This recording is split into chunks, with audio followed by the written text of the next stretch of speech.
Hammaga asrolmaydi. Mana bu qo'limdagi narsa lazerli palasa. Просто 12 volt ishlaydi. Просто o'zini palasa beradi. Buni nimalarga ishlatsa bo'ladi, ko'rib chiqamiz. Buni ochamiz hozir.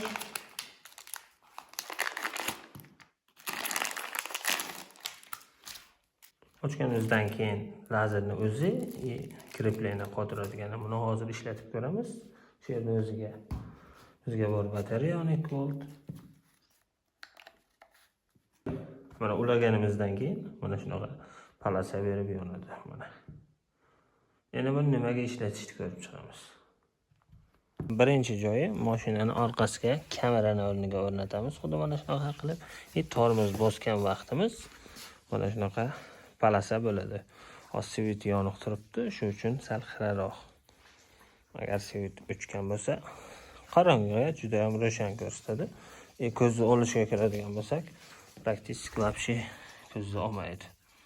Uning uchun yerga bo'lish kerak shopur. Yerga ham najib ko'raman. Mana shunaqa. Hozirga qo'ygan joyim menga yoqmadi. Nimaga desanglar, undan tez uzib ketishi ham oson. Kamera qo'yishim mumkin. Shuning uchun uni ko'chirdim joyini. Uni joyi pastga bo'lib ko'rinayotgan bo'lsa, to'g'ridan вообще ko'rinmaydi. Mana svitni o'chiramiz, to'g'riga boramiz.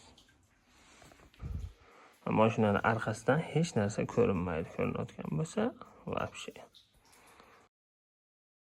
Lazerni garajning tepasiga o'rnatamiz. Datchik divizion orqali mashinaga yonadigan qilib.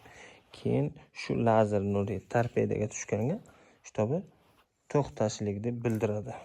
Mana misol keltiramiz. Haydab keldingiz, torpedaga tushdi lazer nuri, xuddi mana shu yerga metga qo'yib qo'ygansiz.